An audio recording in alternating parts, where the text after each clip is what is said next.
영손과 기도. 찬미 예수님. 성부와 성자와 성령의 이름으로 아멘. 하늘에 계신 우리 아버지, 아버지의 이름이 거룩히 빛나시며 아버지의 나라가 오시며 아버지의 뜻이 하늘에서와 같이 땅에서도 이루어지소서. 오늘 저희에게 일용할 양식을 주시고 저희에게 잘못한 일을 저희가 용서하오니 저희 죄를 용서하시고 저희를 유혹에 빠지지 않게 하시고 악에서 구하소서. 아멘. 성부와 성자와 성령의 이름으로 아멘. 찬미 예수님. 로마서 11장 이스라엘의 남은 자들부터 들어가도록 하겠습니다. 구원과 율법과 은총과 그런 모든 것들의 상관관계를 우리가 잘 이해해야 또 앞으로의 진행 과정에서 이해가 쉽게 될 겁니다. 11장 1절입니다. 그래서 나는 묻습니다. 하느님께서 당신의 백성을 물리치신 것입니까? 결코 그렇지 않습니다. 당신의 백성, 그러니까 이 1차적인 혈통상의 유대인들, 이스라엘 민족들 말이죠. 나 자신도 이스라엘 사람입니다. 아브라함의 후손으로서 베냐민 지파 사람입니다. 이게 이스라엘 민족들은 이런 게 이제 당대에는 뭐랄까 굉장히 자연스러운 일이었던가 봐요. 왜 사실 우리도 옛날에는 그랬죠. 예. 저는 뭐 장흥마씨로서 마천자 목자 할아버지의 뭐 몇 대 손입니다. 뭐 이런 얘기. 예? 저마다 족보 자랑하고 그랬잖아요. 근데 나중에 알고 보니 현대에 와서 김씨, 씨, 박씨의 대부분은 없던 족보가 생겼던 거더라. 원래 왕씨 족보가 그렇게 많을 수가 없더라. 예, 뭐 그런 이야기도 나오고. 천방지축 마골피 들어보셨죠? 예, 그 놀림 많이 당한 사람 여기 있습니다. 근데 나중에 알고 보니 동물의 성씨는 왕들이 이 공을 세운 신하들에게 하사한 것이더라. 예. 그래서 드물고 오히려 이제 나중에 이제 그 옛날에는 왜 쪽말이 뭐 아니면 뭐 동네 머슴들 있잖아요. 이름도 없는 사람들. 그 사람들이 이제 해방되고 나면서부터 자기 성씨를 취할 수 있으니까 족보를 산 거죠. 근데 사는데 무슨 족보 사겠어요? 마씨 족보 사겠어요? 왕족보 사는 거지, 왕족보. 그래서 김씨, 씨, 박씨가 기하급수적으로 늘어난 겁니다. 물론 경주 최씨는 다르겠지. 그죠? 모르지 뭐. 누가 네? 요즘 뭐 정치권에서도 뭐 팔 거 다 팔고 뭐 살 거 다 사고 자기들끼리 거래 실컷 하는데 돈만 있으면 뭐가 불가능하겠어요, 그죠? 네. 자, 여튼 그래서 자신의 그 이스라엘 지파를 이렇게 드러내는 거죠. 하느님께서는 미리 뽑으신 당신의 백성을 물리치지 않으셨습니다. 네. 여러분은 성경이 엘리야에 관하여 무엇이라고 말하는지, 엘리야가 하느님께 이스라엘을 걸어서 어떻게 호소하였는지 모릅니까? 주님, 저들은 당신의 예언자들을 죽이고 당신의 제단들을 헐어버렸습니다. 이제 저 혼자 남았는데 저들은 제 목숨마저 없애려고 저를 찾고 있습니다. 그런데 하느님의 대답은 어떠하였습니까? 나는 바알에게 무릎을 꿇지 않는 사람 7,000명을 나를 위하여 남겨두었다. 이 계속 우리를 혼동스럽게 만드는 일종의 운명론과 우리의 선택과 자유의지의 범주 이런 것에 대한 이야기입니다.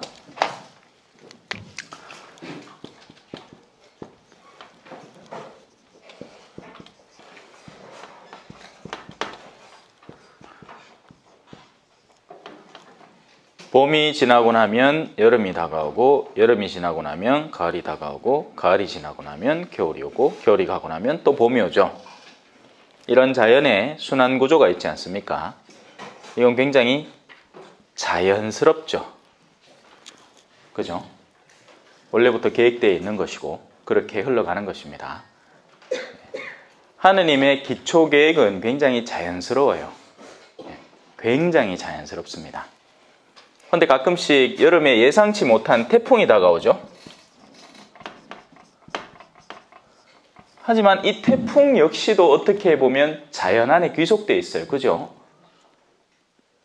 우리가 단지 그걸 읽어낼 수가 없을 뿐입니다. 공기 분자, 원자, 그 위치 자체, 온도와 그 각각의 개개의 그걸 계산을 해서 이해를 하지 못할 뿐이지, 뭐 혹자는 왜 나비 효과라는 것도 이야기를 하잖아요.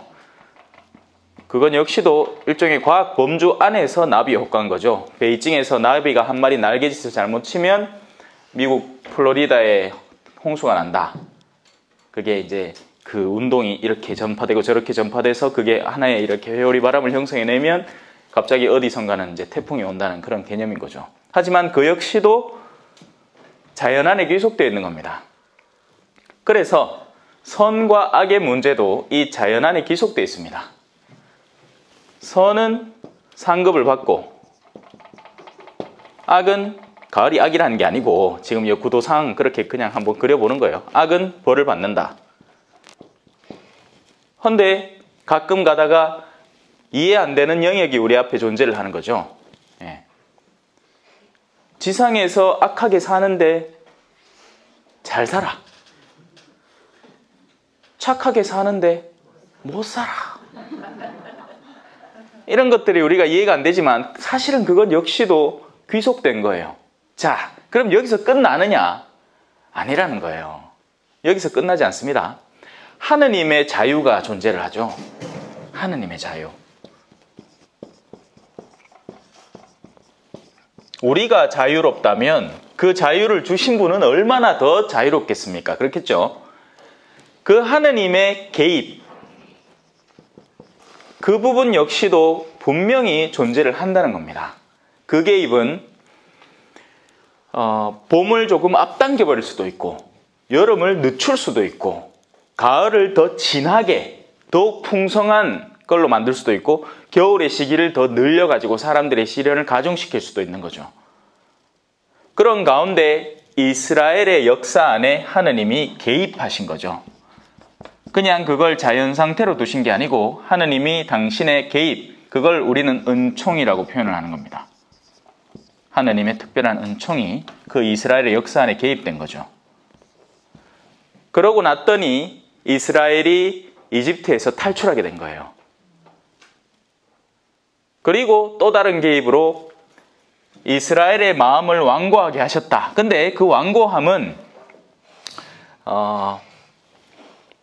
겨울을 좀 더 가중시킨 느낌이랄까?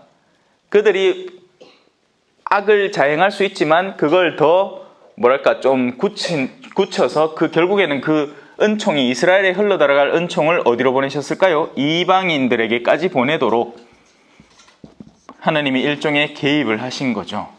하지만 이게 과연 어디까지가 하나님의 자유의지의 개입이었는지 아니면 우리가 미처 계산하지 못하고 있는 태풍과 같은 예외적인 자연 안에 포함된 영역이 드러나는 건지 우리는 결코 알 수 없어요. 결코. 왜? 우리 인생은 기껏해야 80년인데 70년, 근력이 좋아서 80년인데 이 안에서 이 전체를 바라보면서 그걸 이해하기에는 우리 지혜와 지력이 너무나 딸리는 겁니다. 그래서 몰라요.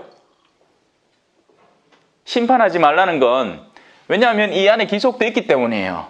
예. 우리는 요 시기 가운데 한때를 잠깐 스쳐 지나가는 하루살이에 불과하는 겁니다. 하지만 기다려라. 그날은 꼭 온다. 무슨 날? 반드시 선은 상급을 받고 악은 벌을 받는 그날이 오니까 우리는 기다리고 있으면 되는 거예요. 우리가 화내고 성질내고 심판할 이유가 없다고요. 그릇된 일을 바로잡는 일은 해야죠. 내가 남편 밥 안 차려주고 있으면 그건 차려줘야지. 그건 내가 할 수 있는 일이잖아요. 그죠? 또 내가 만약에 정치 상황 안에서 내가 포함돼서 무슨 일을 할 수 있겠다 싶으면 그것도 해보세요.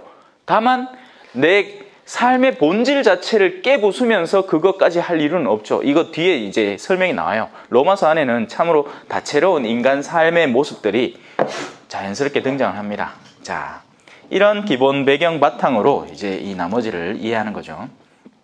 그래서 나는 바알에게 무릎을 꿇지 않은 사람 7,000명을 나를 위하여 남겨두었다. 이 말에는 뭐가 개입되어 있을 것 같다고요? 하느님의 자유의지가 분명히 개입되어 있는 거죠. 하느님의 특별한 선택, 하느님의 은총이 개입되어서 역사 안에서 드러나는 겁니다. 이와 같이 지금 이 시대에도 은총으로 선택된 남은 자들이 있습니다. 이렇게 은총으로 되는 것이라면 더 이상 사람의 행위로 되는 것이 아닙니다. 그래서 이게 최종적으로 지향하는 가르침은 뭐겠어요? 하느님의 은총의 개입, 그 하느님의 선의 개입이기 때문에 설령 내가 이 역사 안에서 뭔가를 두각을 드러내면서 굉장히 선한 존재로 나를 표현해내고 있다 할지라도 그게 칭찬받을 일입니까? 아닙니까? 아니죠. 하느님이 선택하지 않으면 내가 정말 착해질 수 있을까요? 내가 볼리비아에 태어났고 부모가 아르헨티나로 이민 가버리고 나를 친척집에 맡겨놔가지고 친척 삼촌이 툭하면 나를 후드로 패면서 까는데 내가 어떻게 신부가 돼요? 대학이나 가겠어요? 못 가는 거예요. 그래서 그 모든 것들은 하느님의 선의 개입인 거고 그 선의 은총의 근원은 하느님이신 거죠. 하느님이 선하시기 때문에 그 선이 나에게 흘러들어서 그 선을 발휘할 기회가 주어지는 것이기 때문에 내가 설령 지상 안에서 부를 소유하더라도 명예를 쥐더라도 권력에 앉아있더라도 이 모든 것의 근본 출처가 어디다? 하느님이시라는 겁니다. 심지어는 권력까지 맞아요. 누군가 권력의 자리에 앉아있다는 것은 하느님이 그 자리에 앉도록 허락하신 거예요. 사실 이런 일들이 우리나라 안에서 이제 정치 상황적으로 이렇게만 보면 그 위에 앉아있는 사람에 대한 생각을 들겠지만 하느님은 이걸 국가적 차원으로 해버리세요. 그래서 수많은 나라들, 이집트, 바빌론, 로마, 또 뭐 있습니까? 뭐 많지. 지금은 미국이죠. 또 앞으로는 뭐가 될까요? 몰라. 중국이 후보에 들라나? 러시아가 될라나? 뭐 아무도 모르지. 역사 안에서 이런 일들은 계속되어 왔고 이들을 정의의 잣대로 민족들을 심판하는 잣대로 쓰신 겁니다. 근데 그러다가 이들 자체가 타락해버리기 시작할 때 하느님의 범주를 넘나들면서 자기 자신을 신격화하기 시작할 때는 그 다음에는 망가지는 거죠. 쓰다가 틀리면 둔둔둔둔둔둔둔둔 역사로 깨끗이 지워야 하니까 그렇게 된 거죠. 근데 여전히 유대인들은 남아있죠. 그렇게 짓밟혔는데도 독일이 얼마나 깨부수려고 노력을 했어요. 그게 더 잘 나옵니까? 고맙습니다. 독일이 홀로코스트니 아우슈비츠니 오만 걸 다 해가지고 독가스실을 만들고 막 몇만 명씩 몇백만 명씩 죽어 쌌는데도 여전히 이스라엘이 아직 남아있는 거예요. 이 지상 안에서 말이에요. 지상 안에서. 그래서 우리한테 어떤 상징적 존재로 남아있는 거죠. 참 어떻게 보면 위대한 민족이에요. 왜냐하면 하느님의 은총에 감싸여서 선별받은 민족이고 옛부터 탈무드나 이런 이 선조들의 지혜를 고스란히 담아서 후대에 전해줄 수 있는 아직도 그러고 있는 이들이니까요. 미국의 거의 대부분의 부는 유대인들이 쥐고 있다는 말이 있잖아요. 그죠? 그러니까 지금 나라까지 사버렸잖아. 없던 땅 사가지고 자기 나라 만들어가 있던 사람들 쫓아내고 있는 중이잖아요. 팔레스타인인들. 원래 자기 나라였다고 우기면서. 자, 어디죠? 자, 7절입니다. 그래서 그 앞절에 이렇게 은총으로 되는 것이라면 더 이상 사람의 행위로 되는 것이 아니기 때문에 사람이 자신의 행위를 통해서 선을 한다고 해서 그것이 무슨 자기가 무슨 우쭐댈 근거가 결코 될 수 없다. 근데 안타깝게도 우리는 뭐 하나 잘하고 나면 내가 요거 했는데 내 좀 봐주지. 누가 내 좀 안 알아줄라나 하는 내면을 끊임없이 간직하고 있다는 겁니다. 자, 그러면 어떻게 됩니까? 이스라엘 백성은 자기들이 찾던 것을 얻지 못하고 선택된 이들만 그것을 얻었습니다. 나머지 사람들은 마음이 완고해졌습니다. 이는 성경에 기록된 그대로입니다. 하느님께서는 그들에게 사람을 마비시키는 영을, 보지 못하는 눈을, 듣지 못하는 귀를 주시어 오늘날까지 이르게 하셨다. 자, 그러면 이런 선택 가운데에는 선한 선택이 분명히 있을 것이고, 그죠? 그러니까 한 민족을 선택을 해서 역사의 표지로 남겨서 우리가 파스카 잔치를 오늘날 벌이는 것처럼 파스카의 신비를 체험하게 만든 이스라엘 백성의 선택이 있었던 것처럼 어떤 다른 영역에서는 그들을 잠깐 멈추어 두어서 다른 이들에게 걸림돌이 되도록 만드는 선택도 하나님은 충분히 하실 수는 있을 것이에요. 근데 그러고 나면 우리가 이제 혼란스러워지는 거죠, 조금은. 그럼 나는 내가 원래 못된 게 아니고 하나님이 나를 선택해서 나를 못되게 만들어가지고 내 남편을 회개하도록 만든 것이 아닌가? 응? 나 원래 못된 사람이 아니야. 나 원래 착한 사람인데 하나님이 나를 선택해서 못되게 만들었다는 거지. 하지만 결코 하나님은 악을 자행하진 않아요. 인간의 내면 안에서 자연스럽게 일어나는 악을 그냥 방치해 둘 수는 있지만 그러고 나면 자연스럽게 그 사람이 걸림돌이 되는 겁니다. 하지만 그렇다고 해서 그 사람의 기회를 주지 않을 것인가? 나중에 하늘나라 가서 물어보자고요. 이건 내가 모르는 거예요. 각 개별 상황, 심지어 유다는 그러면 역사의 장치였나?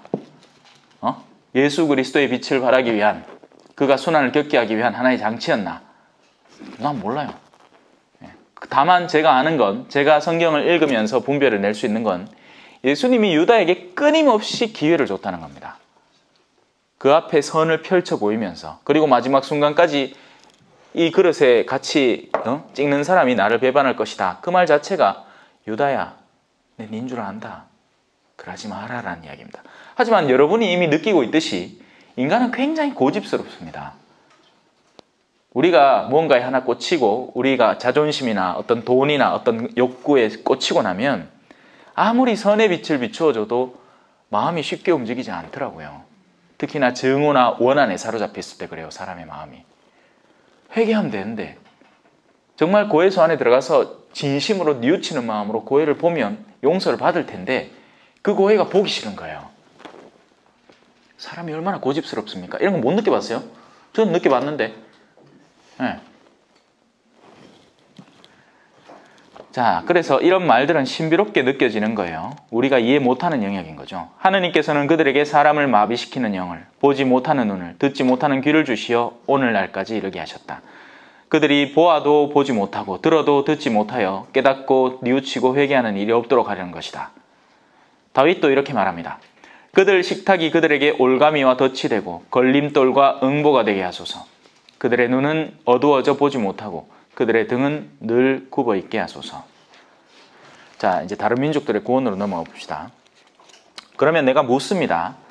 그들은 그렇게 마음이 완고해지고 악해지고 고집스러워져서 걸려 비틀거리다가 끝내 쓰러지고 말았습니까? 결코 그렇지 않습니다.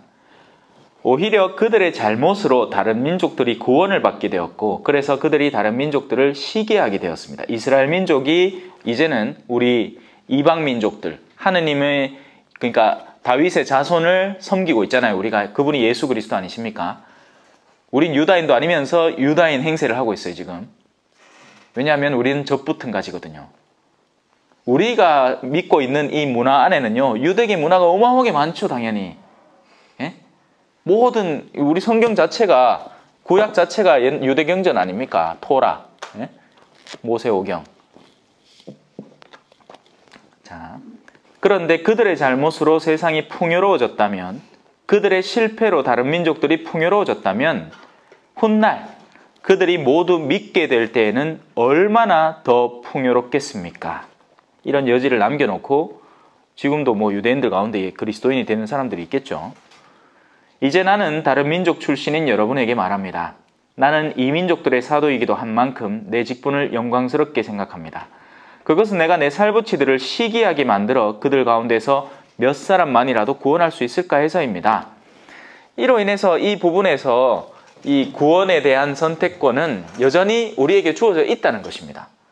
하느님의 개입이 존재하지만 그 개입은 인간 개개인의 자유의지를 망가뜨리면서 개입하는 것이 아니라 역사적인 차원에서 거대 규모로 개입할 수 있으시고 하느님은 여전히 사람들 안에 존재하는 선과 악의 선택지를 고스란히 살려두셨다는 거예요. 그래서 만약에 우리 민족이, 예를 들어서 우리 민족이 갑자기 어느 날 강한 민족이 되고 역사의 지팡이가 됐는데 우리 민족 전체가 망가지는 선택을 해요. 그런 가운데 내가 여전히 하느님을 사랑하고 그분의 뜻을 따라 살겠다고 결심을 하면 나는 산다는 겁니다. 파스카 때도 그랬잖아요. 이집트인들이 이스라엘 민족들을 지배하고 있었지만 그들에게 주어진 경고, 문설주와 상인방에 피를 발라라. 그러면 너희는 살 것이다. 설령 너희가 이집트인이라도 살 것이다. 그리고 그들은 살았습니다. 나치 때 거기에 같이 개입을 해서, 왜 신들러 리스트라는 영화가 이제 그런 종류의 영화잖아요. 그죠? 자기는 유대인이 아니고 거기서 장사를 하는 사람인데 내가 뭐 금부치 하나 주니까 그 안에 들어있는 사람 몇 명을 빼내올 수 있고, 시계 하나를 선물하니까 10명이 빠져나오고, 그런 식으로 하니까 이게 살려야 되겠다는 마음이 갑자기 든 거예요. 전에는 장사치였다가 이제 그 사람이 회개를 한 거죠. 그러니 수많은 사람들이 살아난 겁니다. 그 마지막 장면이 참 인상적이죠. 그죠? 사람들이 이제 우리가 그동안 모은 이빨에 있는 금 다 뽑아가지고 이제 반지 만들어 탁 주면서 하니까 그 사람이 이 반지 하나면 몇 명을 더 살릴 수 있는데. 같은 마음으로 저는 일하고 있어요. 조금이라도 더 노력하면 몇 명이라도 더 살릴 수 있는 거예요. 물론 여기는 계속 뺑뺑이를 돌면서 계속 오니까 예? 여러분은 더 그걸 이해하고 주변을 살려야 돼요. 우리가 지금 우리한테 매여 있으면 안 됩니다. 내가 내 어둠을 어떻게 극복할까가 문제가 아니고 선을 어떻게 실행할까를 자꾸 연구하고 거기로 나아가야 돼요. 여러분의 어둠은 죽을 때까지 완벽하게 깨끗해질 수가 없어요. 그런데 우리가 선을 실행을 하면 어둠을 행할 시간과 그런 여력 자체가 사라져 버립니다. 그렇게 우리를 선하게 만들어가는 거예요. 성화의 작업은 당연히 내가 끊어야 할 건 끊어야 됩니다. 그건 이미 세례 때 끊었어요. 악한 행실, 마귀의 활동, 그죠? 그런 것들을 이미 끊겠다고 결심했고 끊었어야 하는 거죠. 그런데 지금 상황이 어때요? 다시 돌아가는 겁니다. 우리가 자꾸. 자, 바오로 사도의 이 마음을 좀 이해했으면 좋겠습니다. 심지어는 시기를 통해서라도 우리보다 핫바리 민족들을 극상시켜서라도 저 사람들에게 저런 게 가능해? 헌데 우리는 그걸 못하고 있어? 라는 걸 느끼게 만들어서 사람들을 구원하고자 하는 그 마음. 그들이 배척을 받아 세상이 화해를 얻었다면 그들이 받아들여질 때는 어떻게 되겠습니까? 우리 그 부활 때, 부활 성야 때마다 하는 그 기도문, 신자들의 기도가 엄청 긴 거 있죠? 기억나시는지 모르겠습니다. 독서도 길고 신자들의 기도도 길고 막 앉았다 일어났다 앉았다 일어났다 막 하잖아요. 신부님이 나와서 기도합시다. 그럼 또 일어나가 기도하고 또 앉고 막 쇼를 해요. 그죠? 그때 중간에 유대인들을 위한 기도가 들어갑니다. 마지막에, 거의 마지막 부분에. 그리고 심지어는 이방인들을 위한 기도, 아직 믿지 않는 이들을 위한 기도, 뭐 여러 존재들이 다 기도가 다 들어가요. 그 가운데 유대인들을 위해서 우리는 여전히 기도하고 있는 거예요. 그들이 돌아오기를. 그들이 제대로 마음먹고 돌아와서 그들의 지금 돈을 벌려고 쏟는 그 역량, 세상 안에서 지위를 구축하려고 쏟는 그 역량을 신앙을 전파하는 자기 민족의 예언자, 하느님의 외아들이신 예수 그리스도를 전하는 데 쓰기 시작한다면 어마어마한 달란트가 복음 전파에 소요되기 시작할 것이고, 그때는 진짜 세상이 아마 종말 직전까지 갈 거예요. 제 생각에는. 네. 왜냐하면 그들이 그렇게 노력하기 시작하면, 한번 상상해 보세요. 수많은 영화 안에 그리스도교의 메시지가 담긴다고 생각해 보십시오. 네? 지금 우리는 이제 어벤져스 이런 거 보면서 자꾸 힘의 논리, 누가 더 힘이 세나, 누가 더 결집하나, 뭐 이런 걸 자꾸 답습하고 있어요. 은연중에. 그 안에는 메시지들이 막 들어있어요. 옛날에는 주인공들이 남자였잖아요. 그죠? 따다다단 따단 따다다다다 하면 남자가 빤스 입고 막 날아가잖아. 지금 여자가 빤스 입고 설친다니까? 캡틴 마블이라 그래가지고 이거 의도적인 거예요. 남성 중심에서 이제 여성 중심으로 바꾸겠다는 의지예요. 그런 것들을 은연중에 가르치고 있는 거죠. 인어공주가 이제 조금 있으면 흑인으로 나옵니다. 그건 역시 소수자들을 살리겠다는 의지인데, 아니 그게 그게 잘못됐다는 거예요. 그렇게 하라. 근데 만약에 우리가 그런 노력들을 정말 그리스도의 본질적인 메시지, 십자가와 우리의 본질적인 사랑, 하느님의 존재감, 이런 것을 일깨우는 데 썼다면 정반대로 가잖아요. 여러분 공포영화 수도 없이 많이 봤죠? 그 안에서 전부 다 하고 있는 공통된 이야기는, 이런 이야기들은 모두 영화의 소재거리이니 그냥 우스꽝스럽게 삼고 재미로 즐기면서 여름 남양 특집으로 보시고 마세요 라는 이야기입니다. 그러면서 어떻게 하느냐? 마귀에 대한 경각심을 갖는 것은 우스운 일입니다. 실존하지 않는 걸 꾸며낸 이야기에 불과합니다. 라는 사상을 쇄뇌시키는 거예요. 그러는 통에 우리가 무감각해지는 겁니다. 저는 남미에서 아직도 활동하고 있는 어둠의 세력들을 체험해 볼 기회들이 있었어요. 그런데 한국에 와서는 그걸 사람들이 뭐라고 치부한지 아세요? 정신병이라고 치부합니다. 조현병이라고 하죠. 정신분열증. 정말 정신분열증일까요? 아니면 영의 작용이 포함되어 있는 케이스가 있을까요? 실제 정신분열증이 있을 수 있어요. 하지만 영이 한 사람 안에 개입될 때 그 사람은 전혀 다른 모습을, 여러분 성질 내다가 이건 내가 할 일이 아닌데 알을 좁히고 있는 그런 체험 못 해봤습니까? 나는 원래 그냥 알을 좀 꾸짖으려 그랬는데 내가 늘 답습해오던 화의 굴레에 내가 나를 방치하니까 어느 순간에가 내가 알을 미친 듯이 개 잡듯이 패고 있는 거예요. 그리고 패고 나서는 미안하다고 해야 돼요. 왜? 필요 이상의 폭력을 가했거든요. 근데 그때부터는 이제 또 자존심이 들어서는 거지. 내가 엄마인데. 이런 못된 마음이 계속 유지되면서 관계가 틀어지는 거예요. 악의 개입은 굉장히 치밀하고 교묘합니다. 내가 악이라도 그렇게 하겠다. 사소한 계기를 줍니다. 사람 성질나게 만들죠. 그리고는 그 성질을 미친 듯이 폭발시킨 다음에 그리고 나서는 이전에 없던 상태로 편입되게 만들어요. 그러니까 이전에는 내가 맑은 마음이었어. 그런데 그런 종류의 내가 악의 개입을 체험하고 나서는 내가 위축되어 살아가는 거예요. 죄인으로, 죄책 안에 살아가도록 만드는 거죠. 그리고 그 죄책을 깨주는 분이 누구예요? 예수 그리스도이고 그분이 남기신 세상의 성사이고 고의 성사예요. 근데 그리로 다가가려고 합니까? 안 합니까? 안 하죠. 그건 역시도 사소한 계기예요. 뭐? 신부님 내 목소리 알기를. 가지 말람. 그래서 하세요. 에? 마음이 어둑어둑한데 그걸 깨주실 수 있는 주인이 저기 계신데 단지 쪽팔린다는 이유 하나에 그 필름 하나 때문에 내가 그분에게 못 다가가요. 이게 말이 됩니까? 하지만 그런 일들이 실제로 너무나 많아요. 그러니 마음이 어떻게 돼요? 뜨겁지도 차갑지도 않게 미지근하게 계속 유지되는 거죠. 고만고만하게 사는 거예요. 그리고 나서는 성사 가서는 뭘 보는데 지난주 미사 빠진 것만 죽도록 봅니다. 내 마음이 진짜 어떤지, 내 마음이 얼마나 어둑어둑한지, 어떤 데에 지금 몰두하고 있고 어떤 욕구에 사로잡혀 있는지, 내 안에 탐욕이 얼마나 활성화되어 있는지 이런 것들은 고해 하나도 안 해요. 죄라고 생각 안 하거든요. 자, 이제 다시 돌아옵시다. 그들이 배척을 받아 세상의 화해를 얻었다면 15절입니다. 그들이 받아들여질 때는 어떻게 되겠습니까? 죽음에서 살아나는 것이 아니고 무엇이겠습니까? 만물로 바치는 빵 반죽덩이가 거룩하면 나머지 반죽도 거룩합니다. 뿌리가 거룩하면 가지들도 거룩합니다. 자, 그런데 이제 상황을 정돈하는 거죠. 올리브 나무에서 몇몇 가지가 잘려나가고 야생 올리브 나무 가지인 그대가, 우리가 그 가지들 자리에 접붙여져 그 올리브 나무 뿌리에 기름진 수액을 같이 받게 되었다면 그대는 잘려나간 그 가지들을 얕보며 자만해서는 안 됩니다. 이 말은 유대인에게도 적용이 되지만 우리 주변에 아직도 신앙을 받아들이지 못한 이들에게도 적용이 되어야 됩니다.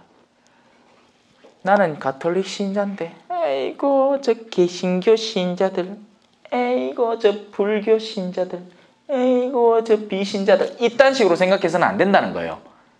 오히려 내가 그만큼 하례와 같은 은혜를 받고 있구나, 그것을 하나님께 돌려드려야 되겠구나, 그걸 돌려드리는 올바른 수단은 아직 신앙에 접붙여지지 않은 이들을 초대하는 것이야말로 하느님께서 기뻐하는 일이겠구나. 잃어버린 은전 한 잎의 비유, 잃어버린 양의 비유, 그런 것들을 떠올리면서 내가 지금 여기에 앉아가지고 어제 봤던 드라마 이야기 그딴 거나 할 게 아니고 내가 정말 이 사람의 영혼을 이 예수 그리스도에게 사로잡을 수 있는 어떤 대화나 어떤 관점, 아니면 하다못해 그가 하는 이야기를 묵묵히 들어주는, 우리 자매님들 이야기하는 거 들어보면 재밌어요. 한 사람이 얘기 하나 하면 앉아. 절대 앉아. 내 꼭 안다. 내 얘기 한번 들어봐라 하면서 막 시작합니다. 배틀 시작되는 거예요. 그러고 나면 한 3시간 둘이 알고 있는 건 막 쏟아내고는 3시간을 보내는데 그 3시간 동안 뭐 누가 하나 발전한 게 없어. 그냥 속에서 싸운 것 뿐이에요. 네가 잘났나 내가 잘났나. 알죠? 이거? 네. 왜냐하면 저도 한때 그랬거든요. 예? 남자들도 비슷한데 남자들은 그게 조금 덜해. 왜냐하면 대화하는 기회 자체가 좀 적으니까요. 근데 일단 시작하면 남자들 앉으려 하는 거 알죠? 남편하고 겪어봤죠? 끄덕끄덕 대는 분들 계신다. 남자들 고집 대단하거든요. 예, 남자들은 목적한 바가 있어가지고 그걸 이룰 때까지는 안 내려놓습니다. 근데 좀처럼 그냥 져주는 거지. 평소에 늘 져주는 거죠. 근데 결정적인 경우에는 절대 안 줘요. 예, 왜냐하면 그게 남자의 자존심이기 때문에 그래요. 그걸 건드리면 안 되지, 이제 자매님들은. 그걸 건드릴 때는 여러분에게 힘이 내재되어 있던가, 이미 자녀들을 다 구워 삶아갖고 내 편으로 만들어 놓고 야는 뒷방 늙은이로 돼 있어갖고 그때나 내가 한번 왁 하는 거지, 그 전에 왁 하다가는 이혼당합니다. 신부님 결혼도 안 하고 왜 저래 잘하는 거죠? 몰라요, 참. 아는 척 하는 거지. 근데 사람의 내면 안에 일어나는 일에 대해서만큼은 많은 숙고를 거쳤습니다. 그리고 관찰해 봤고요. 자, 그대가 뿌리를 지탱하는 것이 아니라 뿌리가 그대를 지탱하는 것입니다. 여기에서 우리 이 단어를 새기고 교만하지 말자. 어떤 종류의 교만이라도, 내가 선을 거침없이 행하는 이라도, 뭐 내가 지금 이 성경대학의 강사로 종횡무진하는 특강 강사로 설친다 하더라도 하느님이 저에게 시간과 힘을 허락하시지 않으면 저는 당장 지금 병원에 누워 있을지도 모릅니다. 실제로 그렇고요. 네, 그런 체험들을 많이 했어요. 그만해라 하면 멈춰요. 그만해라 하면 뭔가 일어나서 진짜 침대에 누워 있어요. 네. 그리고 다시 해라 하면 어떤 상황이라도 해야 돼요. 네. 볼리비아에서 나오자마자 이제 쓸개 떼내고 쉴 겨를도 없이 사수성당 짓고 막 달렸잖아요. 근데 또 볼리비아에서 그렇게 8년을 일하다가 어느 날 갑자기 하느님이 그만할 때는 멈춰지는 거예요. 그게 신기하게도. 예. 길을 어떻게 바꿀지 모르죠. 그분이 허락하시는 겁니다. 자, 여기는 오만이라고 적혀있네요. 자, 이제 그대는 19절입니다. 가지들이 잘려나간 것은 내가 접붙여지기 위해서였다 하고 말할 것입니다. 그 말은 옳은 말입니다. 예, 하느님의 그 계획을 잘 읽어낸 건 맞아요. 근데 그들은 믿지 않아서 잘려나가고 그대는 믿어서 그렇게 서 있는 것이기 때문에, 그러니 오만한 생각을 하지 말고 오히려 두려워하십시오. 하느님께서 본래의 가지들을 아까워하지 않으셨으면 아마 그대도 믿음에서 끊어질 때 전혀 아까워하지 않으실 것입니다. 자, 믿음이라는 그 접착제. 그래서 이걸 올바로 형성시키는 게 우리의 사명이 되는 겁니다. 교회 안에서 외적 활동, 그러니까 우리가 믿음이라고 흔히 간주되는 활동이 중요한 게 아니고 실제 우리 내면에 하느님을 향한 근거지를 마련하는 것. 그게 믿음의 자리예요. 물론 그렇게 믿기 때문에 믿음의 외적 활동이 나오는 거죠. 그게 열매가 되는 거고요. 그런데 열매 아닌 율법적 활동도 얼마든지 있다는 겁니다. 예를 들어서 성지순례를 간다. 그러면 믿음으로써 자연스럽게 그 믿음의 결과물인 성지순례를 가야 합당한 것이지, 그냥 성지순례만 갔다 왔다고 해서 내가 믿음이 존재하는 사람은 아니죠. 이 연결고리는 없는 거예요. 우리 안에 이걸 형성시켜 놓는 게 으뜸과제입니다. 그런데 이 믿음은 어떻게 형성될까요? 신천지에 가는 젊은이들은 거기 왜 갈까요? 왜 갈 것 같아요? 울며 겨자 먹기로 갈까요? 아니면 어떤 영역에 끌려서 갈까요? 후자죠. 끌려서 가요. 여러분은 성당 왜 왔습니까? 어떤 영역인가 끌려서 왔어요. 그러다가 이제 그게 억지로 변했지. 처음엔 끌렸는데, 처음에는 봉사활동하는 게 재밌고 친구들끼리 모여갖고 막 내지어도 하고 그런 게 막 재미가 좀 나다가 이게 자꾸 이렇게 지겹고 막 그러니까 이제 끌림이 점점 사라지는 거죠. 그때는 내 내면을 업그레이드 시켰어야 되는데 초창기에 우리를 매혹시키는 요소들이 분명히 존재를 합니다. 신앙 안에. 예?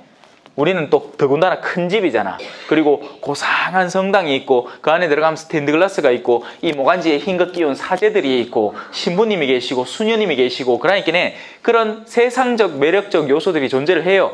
근데 거기 멈춰 있으면 안 돼요. 그 매혹의 요소에서 믿음의 요소로 건너가는 가장 중요 수단은 뭐였다? 십자가였던 겁니다.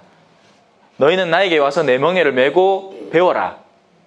그래서 십자가가 시작되는 순간에 수많은 사람들이 어떻게 되겠어요? 떨어져 나가는 거예요. 그래서 예수님도 너희도 나를 떠나겠느냐 하고 당신 사도들에게 물으시죠. 그러니까 베드로가 우리가 하느님의 외아들을 두고 어디를 가겠습니까? 하고 믿음으로 건너온 겁니다. 이방 여인의 믿음 기억나시죠? 이방 여인의 믿음 뭐였냐면 예수님이 이방 지역에 가는데 한 여인이 다가와가지고 다윗의 자손이신 하느님 자비를 베풀어 주십시오. 왜? 우리 아이가 아픕니다. 야, 나 개밥 안 준다. 우리 아들 줄 밥도 없다. 꺼지라. 라고 했어요. 이렇게 얘기는 안 했지만 성경에서는 고상하게 표현되지만 실제로 이렇게 얘기하신 거예요. 야, 이 개야, 너 새끼들 개새끼고 나 개새끼들한테 밥 안 준다. 꺼지라 이 말이었어요. 그러자 그 여인이 튕겨나가지 않고 강아지들도 개새끼들도 주인 밥상에서 떨어지는 부스러기는 먹지 않습니까? 훌륭하다. 만약에 그 여인에게서 미리 그 모든 것들이 관측된 거라면 예수님이 감탄할 이유가 뭐가 있겠습니까? 그 여인은 내면 안에는 자유의지가 살아있고 그 여인의 내면은 그걸 자신의 자유를 더해서 희생과 헌신으로 나를 완전히 무너뜨리면서도 자녀들을 향한 그 사랑을 지키겠다는 마음과 내 앞에 계신 분에 대한 존귀한 힘을 신뢰하는 그걸 키워버린 거예요. 확대시켜버린 거죠. 일종의 폭발이 일어난 겁니다. 그러니 예수님이 와, 정말 대단하구나. 네 믿음은 응답받을 것이다. 그리고 낫죠. 오만하면 안 돼요. 자, 22절입니다. 그러니 하느님의 인자하심과 함께 준엄하심도 생각하십시오. 어제 묵시록 배웠거든요. 어제 효자성당에서 매 수요일 저녁마다 묵시록 가는데 거기에서 이제 옥좌에 앉아 계신 분에게서 두 가지 무슨 옥이더라? 무슨 옥인데 까먹었다. 제스퍼인데 제스퍼. 영어로는 제스퍼인데 연옥인가? 아니야, 연옥은 그거고.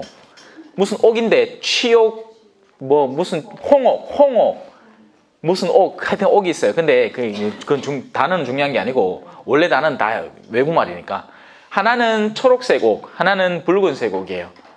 하느님은 언제나 우리에게 두 가지 모습을 드러내십니다. 그러니까 두 가지 모습을 드러내려고 드러내는 게 아니고 예를 들어서 코가 없는 사람에게는 이걸 시각 정보로만 받아들이겠죠. 그래서 이건 흰 그릇입니다. 그죠?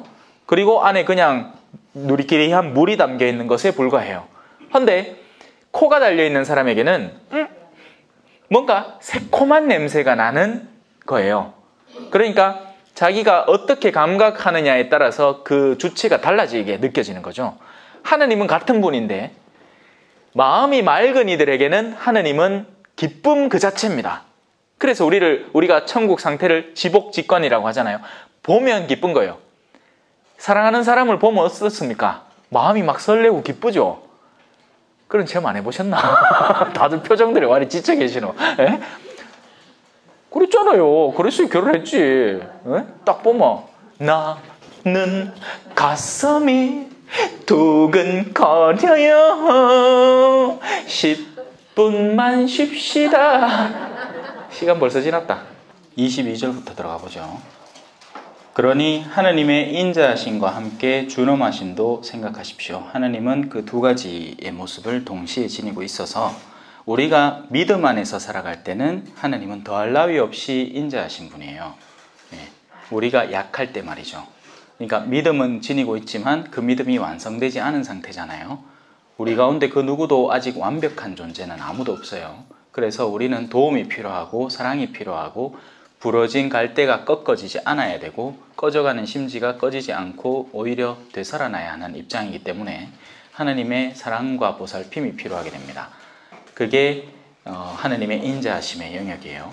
그런데 만약에 우리가 믿음에서 멀어지는 순간부터, 믿음에서 우리를 제외시키는 순간부터는 하느님은 준엄함으로 변하게 돼요. 하느님은 무섭고 우리에게 경고를 주시고 우리가 그 길로 가면 안 된다고 가르쳐 주시는 분. 그렇게 해서 우리 주변의 사건들을 팍팍 터뜨리면서 자, 이 사람도 죽었지? 너도 곧 그렇게 멸망할 테니까 정신 차려. 네가 지금 깨어 있어야 돼. 라는 가르침을 주는 사람이에요. 자, 그러면 하느님의 자비하심과 준엄하심, 그걸 오히려 느끼는 우리들이 있을 거 아닙니까? 그래서 하느님의 인자하심 안에서 살아가는 사람은 특징이 어떨까요? 천진하고 순진하고 기뻐요. 왜냐하면 하느님이 늘 나를 도와주시니까 어떤 책 제목처럼 돌아보니 발자국마다 은총이었네. 근데 이제 그 사람이 실제 그 발걸음을 걸을 때는 어떻게 쓸까요? 힘들었겠죠. 근데 그게 어느 순간부터 깨달아진 겁니다. 아, 은총이었구나. 그러니 이제 앞으로 걸어갈 발걸음에서 그 전의 발걸음을 답습한 영역을 다시 반복하더라도 어떻게 느낄까요? 은총으로 느끼는 게 당연하겠죠. 물론 그러다가 또 믿음을 상실할 때도 있을 거예요.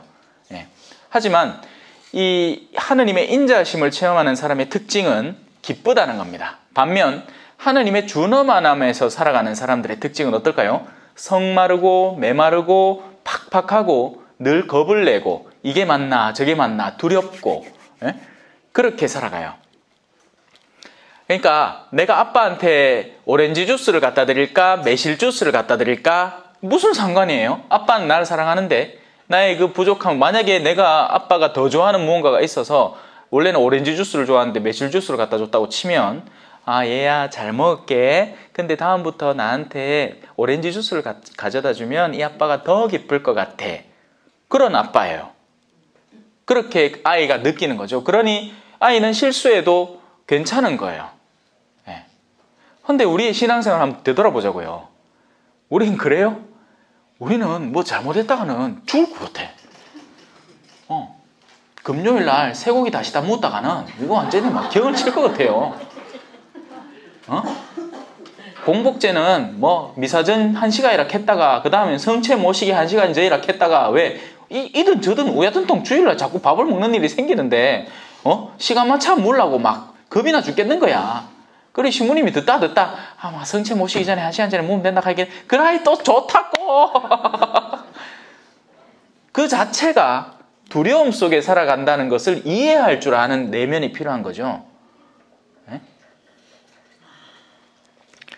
이게 글쎄 이게 잘 안 바뀌더라고요. 사람 속이. 왜냐하면 길들여져 버렸거든요. 그런 거 재고 따지고 하는데 그러면서 어떻게 해요? 그런 거에 특화된 사람은 또 남도 잘 심판합니다. 왜냐하면 자기는 벌써 그런데 막 익숙하게 해갖고 막 하루에 막 피곤해 죽겠는데도 막 20단 묵주기도 마치고 막 미친 듯이 하는데 야는 편안하게 신앙생활을 하는 거 보면 꼬라지가 마음에 안 들거든. 그딴 식으로 하면 안 되지. 내가 지금 이 등급까지 올라오기 위해서 얼마나 노력해왔는데 지가 지금 그따구로 하려고 해. 그런 느낌이 막 드는 거야. 억울한 거야 또. 그러니 그 사람은 내면은 상당히 무너져 있는 겁니다. 시기, 질투, 원한, 분노 이런 것들이 꽉 차 있어요. 근데 자기의 오류를 깨닫지 못하는 사람이 되는 거예요. 오히려 그런 사람들이 자기를 어떻게 간주하고 있는지 아세요? 거룩하다고 생각해요. 나는 남들이 안 하는 걸 하니까. 남들이 안 하는 거 하지. 왜? 그만한 시간과 노력을 투자했는데 왜 못해? 이 사람도 이제 갓 신앙생활에 들어와서 그렇지 30년 동안 같은 일을 반복하면 사도신경쯤이야 외우지 않겠어요? 예? 지금 못 외워서 그렇지. 지금은 왜? 사랑이 필요하고 도움이 필요한 상태니까. 그런데 우리는 그 사랑을 주지를 않는다는 겁니다. 하느님이 그 열쇠를 맡겼는데 너희가 이렇게 동안 신앙 안에 충실히 지내왔으니 나의 첫째 아들아 이 둘째 아들은 이제 죽음에서 돌아왔다. 그러니 우리는 기뻐해야 마땅하다. 네가 왜 성질을 내노? 큰아들은 화가 나서 들어가려고도 하지 않았다고 표현됩니다. 거기서부터 자기 의지가 표현되는 거예요. 하느님이 가로막은 게 아니에요. 네 들어오지 말아야 한 게 아닙니다. 둘째 아들은 당연히 맞아들여지고 회개하는 아들이니까 첫째 아들은 원래 저 집이니까 지가 들어오면 돼. 근데 지가 안 오겠대. 왜? 자기 집처럼 안 느껴지는 거예요. 이제 더 이상 아버지가 내가 그렇게 철두철미하게 그분 마음에 들려고 미치도록 노력했던 그 모습의 아버지에서 인자한 아버지를 바라보면서 성질이 나는 거예요. 그게 이 사람이 얼마나 못됐는지. 근데 그게 자기가 못됐다는 걸 이해를 못하는 거야. 자, 하나님께서는 23절 그들도 불신을 고집하지 않으면 다시 접붙여질 것입니다. 하나님께서 그들을 다시 접붙이실 능력이 있으십니다. 그대가 본래 야생 올리브 나무에서 잘려나와 본래와 달리 참 올리브 나무에 접붙여졌다면 본래 그 가지들이 제 올리브 나무에 접붙여지는 것이야 얼마나 더 쉬운 일이겠습니까? 당연한 이야기죠. 온 이스라엘의 구원. 형제 여러분, 나는 여러분이 이 신비를 알아 스스로 슬기롭다고 여기는 일이 없기를 바랍니다. 하느님은 당신의 나라를 스스로 슬기롭다고 여기는 이들과 영리하다고 여기는 이들에게는 감추시고 철부지 어린아이와 같은 이들에게 드러내 보이셨다. 그게 아까 제가 설명한 그거의 핵심이에요. 그 신비는 이렇습니다. 이스라엘의 일부가 마음이 완고해진 상태는 다른 민족들의 수가 다 찰 때까지 이어지고 그 다음에는 온 이스라엘이 구원을 받게 되리라는 것입니다. 이것이 하느님의 거대한 계획입니다. 하느님이 원래 설정해 놓은 큰 틀의 계획, 봄, 여름, 가을, 겨울의 계획인 거예요.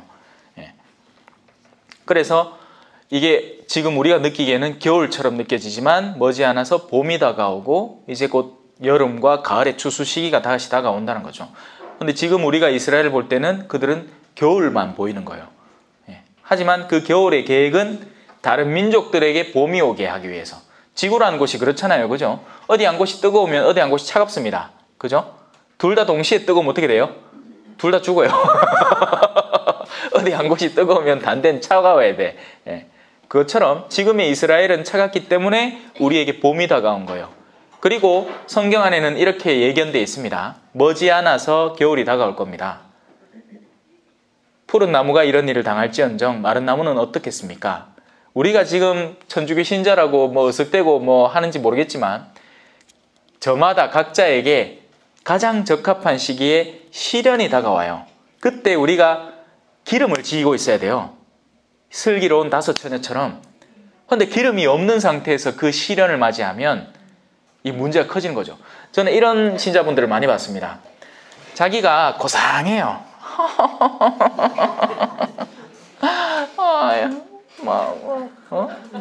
이름 뭐 됐고 테레사 씨.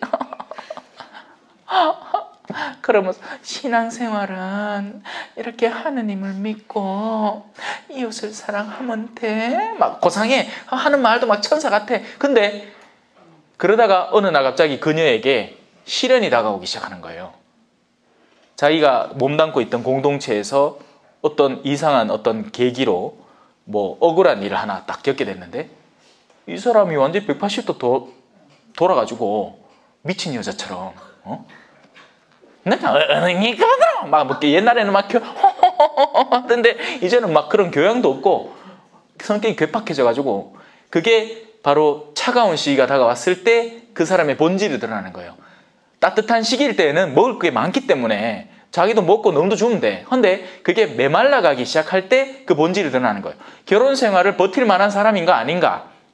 연애할 땐 죽어도 모르잖아요. 왜? 남자가 얼마나 잘해주는데 내라도 잘해주겠다. 결혼에 꼴이 내야 될 거 아닙니까?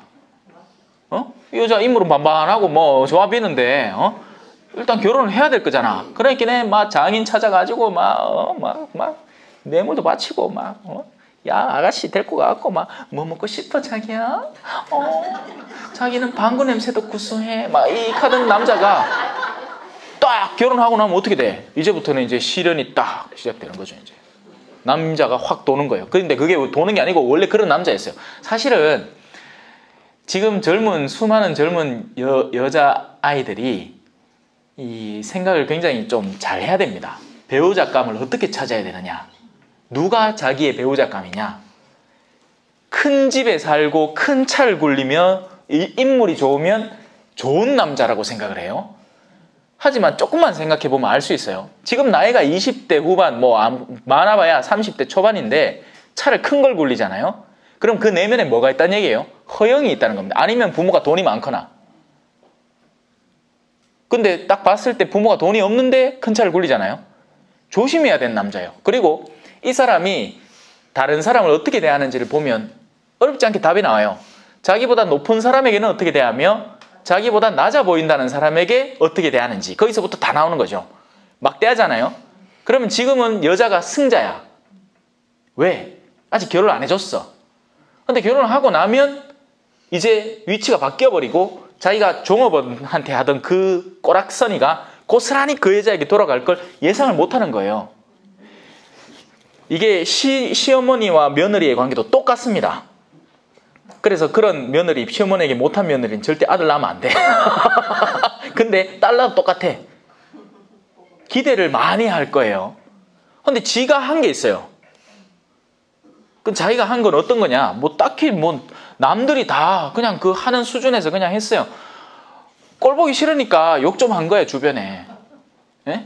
꼴 보기 싫고 아니면 나중에 정상적으로 살 때까지는 괜찮았는데 치매 걸리고 음식 좀 흘리고 하니까 이제 돌봐야 되는데 돌보다가 막 짜증이 나는 거예요. 그 짜증을 다 어디다 쏟아낼 것 같아요? 어딘가에 쏟아냅니다.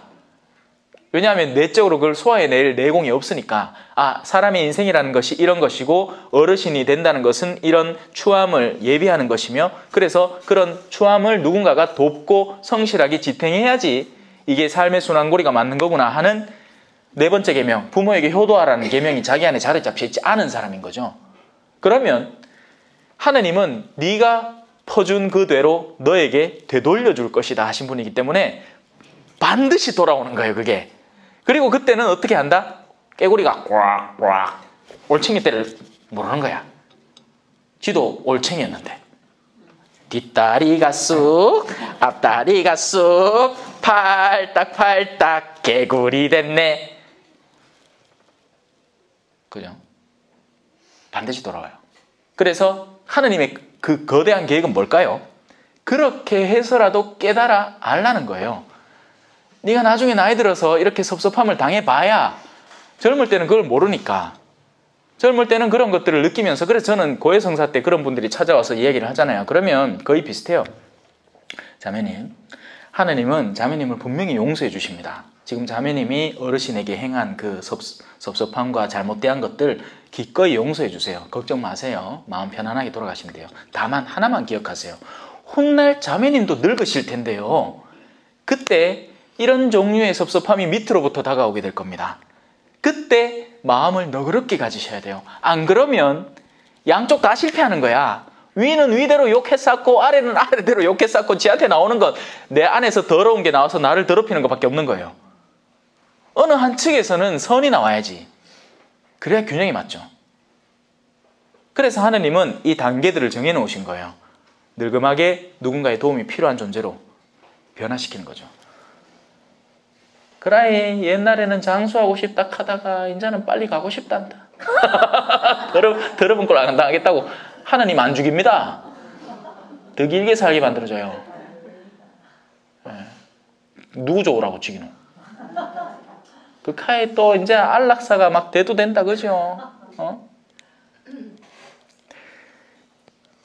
과중한 치유의 연명치료의 중단과 안락사는 달라요. 이건 연명치료의 중단이라는 건 그게 기계에 의지하지 않고서는 자기 생명을 유지할 수 없을 때 그건 이제 그 기계 장치를 끔으로써 이제 정상적인 죽음을 맞이하게끔 도와주는 겁니다.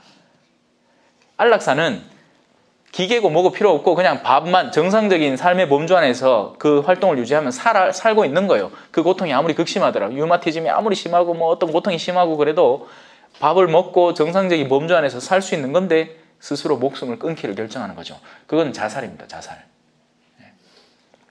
그래서 그건 안 되겠죠. 다시 돌아옵시다.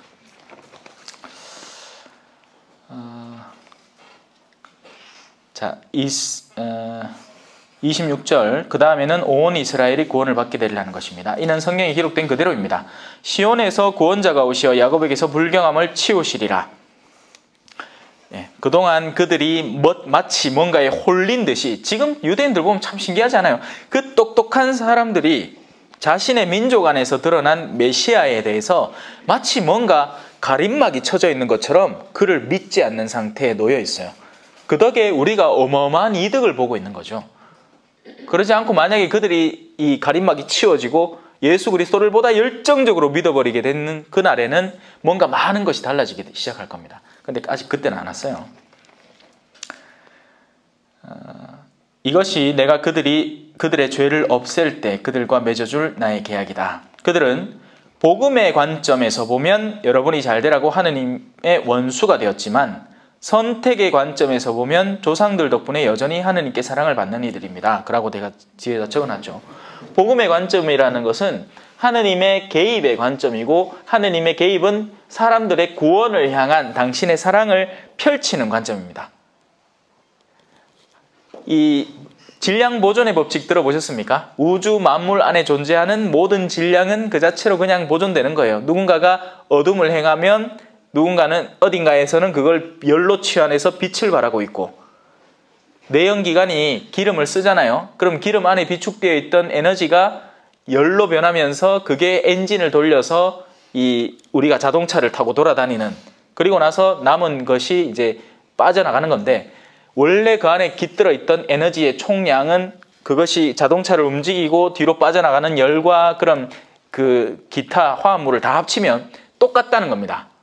그런데 하느님의 구원의 개입은 사랑이 없는 곳에 당신의 사랑을 불어넣어서 우리 인간이 원래는 죽음으로 향하게 되어 있는 그 길 안에서 우리를 생명으로 이끌어 주신다는 어마어마한 계획이에요. 그게 복음의 관점이라는 거죠. 그걸 위해서 유다인들이 지금 멈춰 있는 겁니다. 헷갈리죠? 안 헷갈리나? 하기야 뭐 중요한 건 아니에요? 아니다, 중요하다. 그러나 원래 선택의 관점, 원래 이 자연계가 꾸며져 있는 관점 안에서는 이들은 튼실한 나무라는 겁니다. 원래 튼실한 나무고 축복을 원래 가득 담고 있어야 마땅한 나무인데, 지금 그 나무가 하면서 그 줄기에다가 이 다른 야생 올리브 나무가 이제 접붙여져서 우리가 자라나고 있는 중인 거죠. 그게 복음의 관점이고, 하느님의 은사와 소명은 철회될 수 없는 것이기 때문입니다. 말씀은 우리에게 내려와서 그 사명을 수행하지 않고는 다시 돌아가지 않는다. 그래서 예수 그리스도의 그 선물은 이제 우리에게 주어졌는데, 자, 이제 우리의 몫입니다. 정말 예수 그리스도를 받아들일 것인가, 아니면 종교적 껍데기에서 아까 얘기한 두려움의 하느님을 모시고 살아갈 것인가. 이게 바로 우리 기본적인 삶의 태도를 어떻게 대하는가가 거기에 매달려 있는 거예요. 우린 믿음을 수용해야 돼요. 예수 그리스도를 받아들여야 된다고요. 십자가를 끌어안아야 됩니다. 편하게만 살라 하지 말고 성당 외워놓 마음의 평화를 위해서요. 웃기지 말라 하세요. 그 마음의 평화는 십자가를 통해서 얻어지는 내면의 정돈됨입니다. 자, 제가 얼마 전까지 또 이제 운동을 한참 쉬고 있었어요. 그럼 어때요? 몸이 편해요. 운동 안 해도 되니까. 근데 그 편함은 어떤 편함이에요? 언제라도 내가 어떤 시련의 순간, 몸을 움직여야 되는 순간, 산이라도 조금이라도 올라가야 되는 순간이 다가오면 미친 듯이 헐떡댈 아주 나약한, 깨지기 쉬운 얼음장 같은 그런 평화예요. 이게 실제로 깨졌어요. 얼마 전에 병원 갔다 왔는데 병원에서 이거 왜 이 어벤져스 같은 거 보면 캡틴 아메리카가 가슴에 전국 붙이고 막 달리는 거 있잖아요. 그죠? 예? 그걸 시키더라고. 심장을 봐야 된다 하면서. 그래갖고 이제 막 달렸어. 처음에는 그냥 걷더라고요. 괜찮으세요? 괜찮습니다. 자, 이제 높입니다. 속도가 이제 조금 더 빨라졌어. 괜찮으세요? 아직 괜찮네요. 이제 숨소리도 거칠어지고, 그렇게 하다가 이제 한 4단계쯤 가니까 이것도 높아지고 경사도도 높아지고 속도도 빨라지니까 막 뛰는 거예요. 막 뛰는데 눈앞이 하얘지기 시작하는 거예요. 저기요. 죽겠는데요. 그래갖고 잠깐만 기다리세요. 천천히 내려야 된다 하면서 천천히 그렇게 끄고는 그 옆에 있는 이제 침대에 더 앉아. 토할 것 같은데요 하니까 비닐봉지 하나 갖다 주더라고. 진짜 토하고 막. 이게 뭐예요? 그동안 편하게 살아왔어요. 예. 미국 갔다 온 뒤에 막 이제 아이고 나 몸도 피곤하고 시차 적응도 해야 되고 잘 됐다 싶어가지고 운동도 안 하고 그냥 있었죠. 그랬더만 몸이 완전 다운돼 있었던 거예요. 껍데기만 멀쩡하지 이 속이 완전히 골아 있었는 거야. 그 와중에 시련이고 쪼매난 게 하나 다가오니까 사람 죽겠는 거예요. 이게 우리가 찾는 성당 안에서의 평화가 돼서는 안 된다는 얘기를 하는 겁니다. 우리의 평화는 어떤 평화? 평소에 조금 힘들어도 나날이 하다못해 30분이라도 걸으면 뛰면 나중에는 조금 더 강한 시련이 와도 그 정도는 얼마든지 거칠 수 있고 또 그렇게 해서 또 훈련이 쌓여나가면 나중에 더 큰 시련으로 그러다 보면 처음에 제가 지금 운동을 이제 꾸준히 하고 있거든요. 아침마다 새벽 6시마다 일어나고 뛰어. 그러다가 이제 그걸 한 달 정도 한 뒤에 예전에 그 실험으로 다시 돌아간다면 어떨까요? 한 단계 더 올리소. 이렇게 될 거 아니에요. 그게 우리의 평화가 되어야 돼요. 자, 하느님의 은사와 소명은 철회될 수 없는 것이기 때문입니다. 여러분도 전에는 하느님께 순종하지 않았지만 이제는 그들의 불순종 때문에 자비를 입게 되었습니다. 마찬가지로 그들도 지금은 여러분에게 자비가 베풀어지도록 하느님께 순종하지 않지만 이제 그들도 자비를 입게 될 것입니다.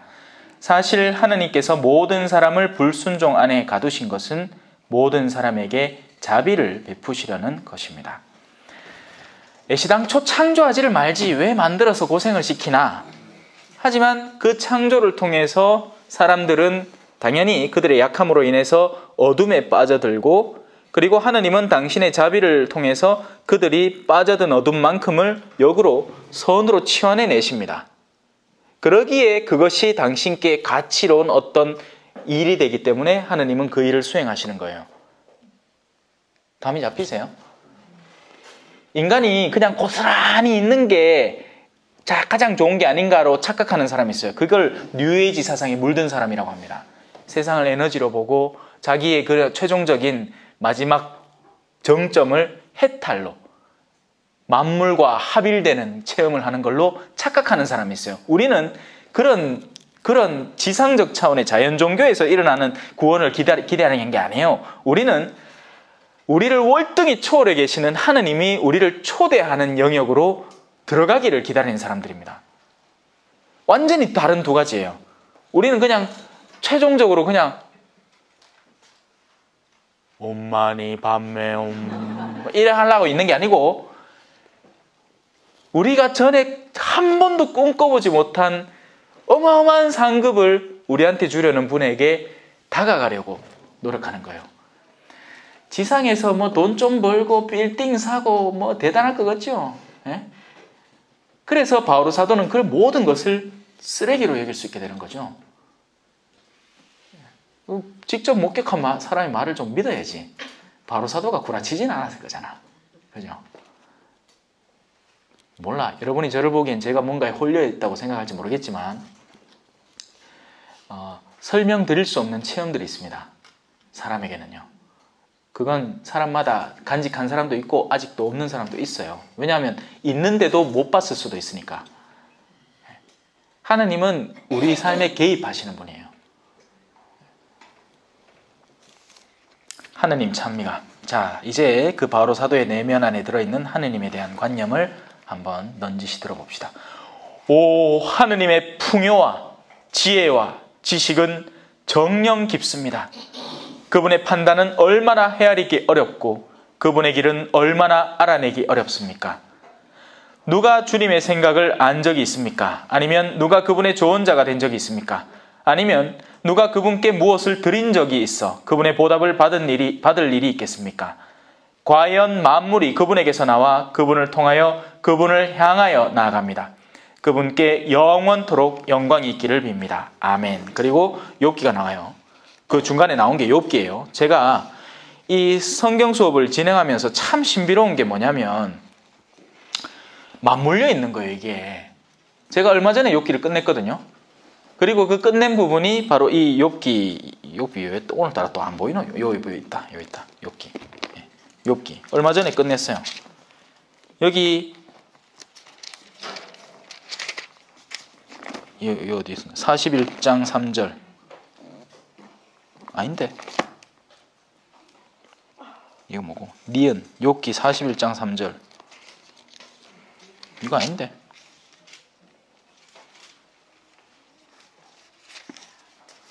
어디고? 어? 왜 그거 없노? 42장 3절 아닙니까? 여하튼 이게 욥기에서 거의 마지막 부분에 욥의 깨달음인 겁니다. 네, 욥의 깨달음의 영역을 지금 바오로 사도가 반복해서 언급하고 있는 거죠. 하느님의 그 무한하심, 위대함 속에서 욥은 자기의 본연의 자세를 이제 돌아오는 거죠. 그 전까지만 해도 욥은 지가 가장 옳은 사람이라고, 자기는 정당함을 이행을 했고, 그래서 자기에게 다가오는 친구의 그런 부당함들과 또 심지어는 그런 친구들의 부당함, 욥 네가 뭔 죄가 있으니까 벌을 받지 라는 그런 관념을 어떻게든지 이겨내고 항변하려고 했고, 거기에 멈추지 않고 하느님에게 왜 이러시느냐고 따지기 시작한 겁니다. 그것이 욥에게 있어서는 죄가 되었다는 것을 욥은 이해하지를 못했던 거죠. 자, 그리고 그 욥의 장면은 묘하게 예수 그리스도와 갖다 붙게 됩니다. 예수 그리스도도 의인인데 고통받는 의인이죠. 그래서 욥기 끝나고 나서는 이제 이사야서로 들어갈 거예요. 죽도성당에서는. 예. 의인이 고통을 받는데 욥은 그 고통받는 의인으로서 하느님께 대적하는 자로, 그러니까 하느님께 항변하는 자로 남아서 그냥 그 수준 아래에 머물렀다면, 이 고통받는 종은 의지적으로 그 고통을 수행해냄으로써 초월적 차원으로 영원으로 다가가는 거예요. 자, 이게 우리에게 무엇을 시사하느냐? 지상에서 투덜거리면서 살 수 있습니다. 네, 투덜거리면서요. 왜? 우리가 딱히 잘못한 건 없거든요. 우리가 무슨 저지레를 한 건 아니잖아. 그런데 그렇게 할 때는 결코 은총의 주인공이 될 수는 없어요. 우리는 의지적으로 세상에 때를 벗기러 온 신앙인들이에요. 내가 저지르지 않은 때까지도. 그렇게 해서 우리는 달란트를 벌어들이는 겁니다. 성경 표현대로라면 열매를 맺는 사람이 되는 거죠. 우린 열매를 맺어야지 내 달란트 떼벗기고 있거나 아니면 내가 저지른 거나 치우고 있는 사람이 되어서는 안 된다는 이야기예요. 신앙의 적극성, 신앙의 활력, 신앙의 다이나믹함을 적극적으로 수용하는, 하느님의 뜻을 받아들여서 내가 저지르지 않은 어둠의 영역까지도 내가 씻어내는 존재로 새롭게 태어나야 우리가 신앙의 본질에 다가설 수 있다라고 이야기할 수 있는 거예요. 이해하셨죠? 네. 자, 그리스도인의 새로운 생활로 조금만 들어가 보겠습니다. 시간이 남았으니까. 그러므로 형제 여러분, 내가 하느님의 자비에 힘입어 여러분에게 권고합니다. 여러분의 몸을 하느님 마음에 드는 거룩한 산 제물로 바치십시오. 제물의 운명은 뭐예요? 어린 양. 어린 양 지가 뭐 잘못했습니까? 아무 죄도 없이 엄마 뒤에서 하고 태어나가지고는 이제 겨우 일 나갔고 이제 엄마 옆에서 좀 놀락하는데 죄물 바친다고 가를 떡 데리고 가고 모가지를 띠따쁘네. 그게 어린 양의 운명이잖아요. 신앙인들의 운명이 그런 거예요. 우리는 세상 안에서 해코지는커녕 착하게 살려고 노력을 하는데 거기에다가 더해서 제물로 바쳐질 운명으로 살아가는 그 운명을 수용해낼 줄 알아야 한다고요. 자, 뭐 지금까지 많이 배웠으니까 이해하셨으리라고 생각해요. 이것이 바로 여러분이 드려야 하는 합당한 예배입니다. 우린 예배를 하면 뭘 떠올려요? 당연히 미사를 떠올리죠. 그리고 미사 어떻게 드립니까? 하면 미사에 그 사무실 가갖고 종이 하나 꺼내갖고 이제 사무장님한테 한 10,000원이나 20,000원 주고 아이고 내 자녀들한테 용돈 좀 많이 받았다 싶으면 한 50,000원 지주고 적습니다. 그러면 재물을 드렸다고 생각해요. 우리가 드려야 하는 재물은, 자, 한 사람이 자기가 갖고 있는 걸 주는 것과 아니면 자기 존재가 그를 향해 있어서 그가 필요한 무엇이든지 채워주려는 것과는 차원이 다르죠. 자녀들이 여러분을 돌보는데 딱 한 달에 10만 원씩 주기로 했어. 그래서 딱 한 달에 10만 원씩만 줘요. 그러면 앵간히 기쁘겠다, 그죠? 나 이번 달에는 병원도 가야 되고 한 50만 원 필요한데 야야 내 요번에 허리가 많이 아파갖고 한의원을 좀 자주 땡겼지만 다음 달에 내가 밥물도 없다. 어머니 10만 원 붙여드렸잖아요. 그렇게 하면 어떤 자식이에요? 못된 자식이지. 왜? 엄마 마음을 모르잖아. 엄마의 필요를 전혀 이해하지 못하잖아요. 물론 인간 사회에서는 거꾸로도 있어. 필요도 없는데 속이는 엄마도 있더라. 그래서 이게 비유가 적절치 않긴 한데요. 근데 실제 필요한 어머니예요. 그러면 당연히 마음을 쓰고 도와야죠. 그죠? 근데 우리가 하느님께 그렇게 한다는 거예요. 하느님, 정해놓은 선의 삶만큼 이상은 나한테 요구하지 마세요. 나 절대로 선 안 넘어가는 사람입니다. 나 이렇게 철두철미하게 사는 사람이에요. 그렇게 이미 선언해버리는 거예요. 누구 앞에? 하느님 앞에. 아닌데 하느님은 우리 모두의 주인이신데, 우리 모두라고 하면 나의 전인성, 나의 생각과 말과 행위의 주인이시라서 그분이 원하시는 대로 우리가 살아가야 마땅한데, 우리는 선을 딱 그어놓고 정해놓고는 그 이상은 절대 안 주겠다고 결심해버린 존재로 살아가는 거죠. 그러니 신앙 안에서 손해 안 보려고 하는 거예요. 아니, 신앙에 맹신적으로 빠져들라는 게 아니에요. 내 마음이 어떤 방향으로 가 있느냐의 문제입니다. 이건 신앙의 종교적인 틀 안에서 뿐만이 아니라 직장 안에서도, 가정 안에서도 똑같이 적용돼요. 남편과 계약관계 안에서 살아가는 사람, 난 당신한테 딱 요만큼만 한다, 당신도 내한테 요만큼은 해줬으면 좋겠어 하고 그 계약 안에 살아가는 사람은 반드시 그 계획이 깨지는 순간이 다가옵니다. 그럼 그때부터 대화가 단절되고 싸우고 절대 서로 이야기를 하지 않게 돼요. 근데 서로를 향해서 열려있는 사람은 여보 오늘 얼굴이 왜 그래? 여보 나 오늘 좀 놔둬줘. 알았어. 내가 존중해 줄게. 그리고 다음날 그런다고 해서 가만히 놔두라고 하면서 진짜 놔두느냐? 아니죠. 여보 어제 왜 그랬어? 나한테 이야기해 줄 수 있겠어? 이렇게 되는 거야. 근데 우리 경상도 사람들은 그게 안 돼. 그죠? 성부와 성자와 성령의 이름으로 아멘. 영광이 성부와 성자와 성령께 처음과 같이 이제와 항상 영원히. 성부와 성자와 성령의 이름으로 아멘. 감사합니다. 겸손과 기도.